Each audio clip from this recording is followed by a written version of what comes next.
On September 3, 1260, in a valley called Ain Jalut, two armies face each other. One has never lost a battle. The other knows they're about to die. For 60 years, the Mongol war machine has crushed every enemy in its path.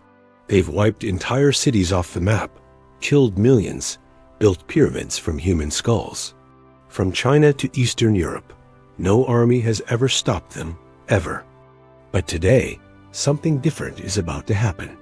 Something that will change the course of world history forever.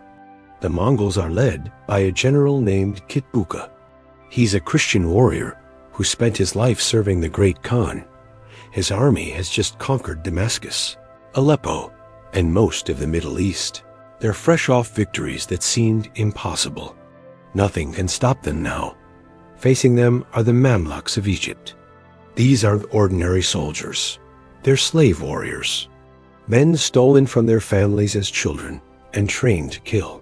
Their leader is a man called Kutuz. Just 3 years ago, he was nobody. A random officer in Cairo. Now he's the Sultan of Egypt, and he's about to make the most important decision of his life. The Mongols have sent him a letter. It's simple and terrifying. Surrender now, or we'll do to Cairo what we did to Baghdad. What they did to Baghdad was erase it from existence. 1 million people died in a single week. The rivers ran red with blood for days. But Kutuz does something no one expects. He kills the Mongol messengers, all of them. Then he nails their heads to the gates of Cairo. This means war, total war, and the Mongols have never lost one. The Mongol Empire in 1260 is the largest empire in human history. It stretches from Korea to Poland, 13 million square miles, 1/5 of all the land on Earth, and it's still growing. Their secret isn't just brutality, it's speed. Mongol horses can travel 50 miles a day. Their riders can shoot arrows while galloping at full speed. They can hit a target the size of a coin from 100 yards away while moving. But there's something else that makes them unbeatable. Fear. When Mongol armies approach a city, they offer a choice. Surrender immediately and live as slaves, or resist and watch everyone you love die horribly. Most cities surrender. In 1258, the Mongols took Baghdad. It was the greatest city in the Islamic world, home to the House of Wisdom, where scholars preserved the knowledge of ancient Greece and Rome, where algebra was invented, where the first hospitals were built. The Mongols destroyed it all. They threw books into the river until the water turned black with ink. They killed so many people that witnesses said you could walk from one end of the city to the other without touching the ground, just stepping on bodies. This is what waits for Cairo if Kutuz loses. But the Mamluks aren't ordinary enemies. They have a secret weapon that even the Mongols fear. Every Mamluk warrior was once a slave boy, usually from Turkey or Central Asia. They were bought in markets like cattle, separated from their families forever, trained from childhood to serve one purpose: war. They learned to fight with swords, spears, bows, and maces. They studied tactics, languages, and the Quran. Most importantly, they learned loyalty, not to family or tribe, but to each other and to Islam. By the time they earned their freedom, they were no longer the boys who had been stolen. They were living weapons, and they were brothers. Baybars is one of these brothers. He's Kutuz's greatest general, and he has a plan that might save Egypt. It's dangerous. It's never been tried before. And if it fails, the Islamic world ends forever. The Mongols are coming south through Palestine with about 20,000 men. They're confident because they've never lost. They're moving fast because that's how they always fight. Strike before the enemy can prepare. But Baybars has been watching them, learning their patterns. And he's noticed something important. The Mongols always do the same thing. They send a small force ahead to scout. Then they attack with their main army. It works every time because their enemies panic and make mistakes. This time will be different. This time, the Mamluks will use the Mongol strategy against them. Kutuz agrees to the plan, But he makes one change that will determine everything. Instead of staying safely in Cairo, he decides to lead the army himself. His advisors think he's insane. Sultans don't fight in battles. They give orders from far away and let generals take the risks. But Qutuz knows something they don't. His men need to see him fight. They need to know he is willing to die with them, because what they are about to attempt has never worked before. September 3rd, 1260, the Valley of Ain Jalut. It's early morning, and the desert is still cold. The Mongol scouts arrive first, just as Baybars predicted, about 1,000 horsemen riding hard and fast. They see a small group of Mamluk cavalry waiting for them, maybe 500 men, easy targets. The Mongols attack immediately. Their arrows darken the sky. Their horses thunder across the sand. The Mamluks seem to panic. They turn and run. This is exactly what the Mongols expect. Every enemy runs at first. Then the main Mongol army arrives and finishes the job. It's happened 1,000 times before. But something's wrong. The Mamluks aren't running in terror. They're retreating slowly in perfect formation. They're firing arrows as they go, hitting Mongol riders, and they're leading the Mongols deeper to the valley.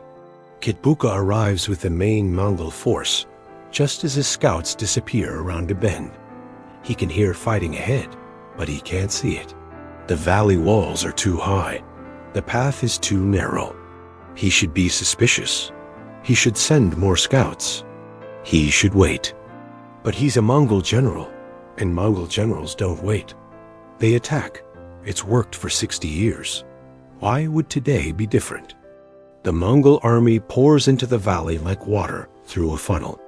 20,000 of the world's best warriors, eager for another easy victory. They can smell victory ahead. They can almost taste the gold they'll take from Cairo. That's when they hear the horns. The sound comes from everywhere at once, from the hills on both sides of the valley, from behind them, from ahead. It's not one horn, it's hundreds. And then they see them. Mamluk warriors rising up from hidden positions like demons from the sand. Thousands of them, maybe 30,000, all around them. For the first time in 60 years, a Mongol army is trapped. But the Mongols are still Mongols. They don't panic. They don't surrender. They form up and prepare to fight their way out. They've been outnumbered before. They've been surprised before. They've never lost before. Kitbuka orders his men to break out toward the south. It's the shortest path to open ground. If they can reach the desert, they can use their speed and archery to turn the battle around. The Mongols charge. Their arrows find their marks. Their horses crash into the Mamluk lines. For a moment, it looks like they might succeed. But then, Qutuz does something that changes everything. He takes off his helmet. He throws it on the ground, and he screams at the top of his lungs, "Oh, Islam!" Every Mamluk warrior hears him. They see their sultan, their leader, fighting like a common soldier, bleeding like they're bleeding, risking everything like they're risking everything. The effect is electric.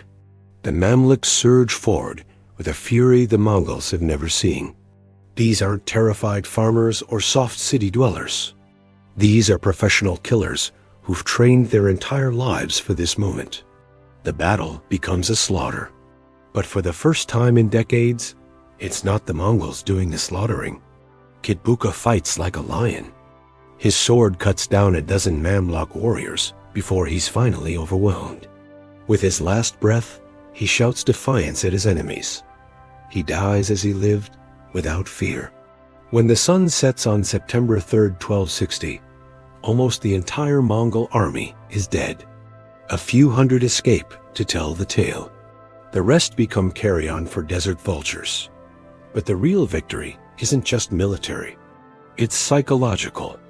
For 60 years, the Mongols seemed unstoppable, chosen by heaven, blessed by the gods. Today, that myth dies in the sand of Palestine. News of the victory spreads like wildfire.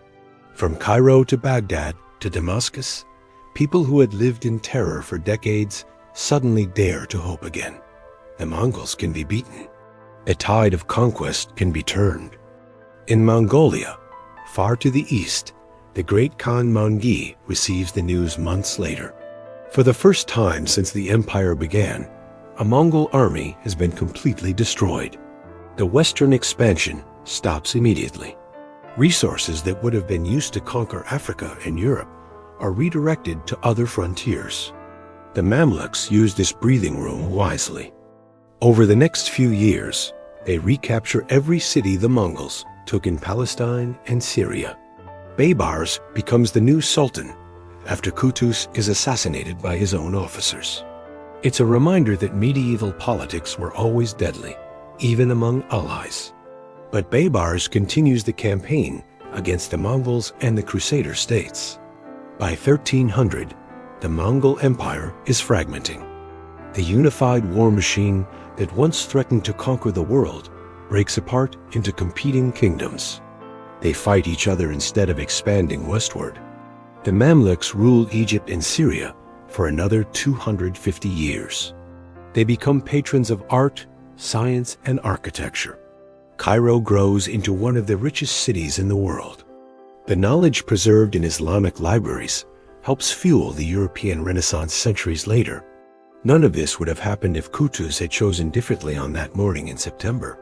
If he had stayed in Cairo, if he had listened to the advisors who told him to negotiate, if he had been a normal ruler instead of a warrior, Ain Jalut saved more than Egypt. It saved the idea that any empire, no matter how powerful, can be stopped by people willing to fight for their homes and beliefs. The Mongols never forgot the lesson either. In later centuries, when they faced other enemies who used similar tactics, they were more cautious. The age of easy conquest was over. Today, the battlefield of Ain Jalut is a quiet valley in the West Bank. There are no monuments to mark what happened there. No tourist signs explaining its importance. Most visitors don't know they're standing where the course of world history changed. But on September 3rd, 1260, right where they're standing, a group of former slave boys proved that even the mightiest empire in human history could bleed. And sometimes, that's all it takes to change the world.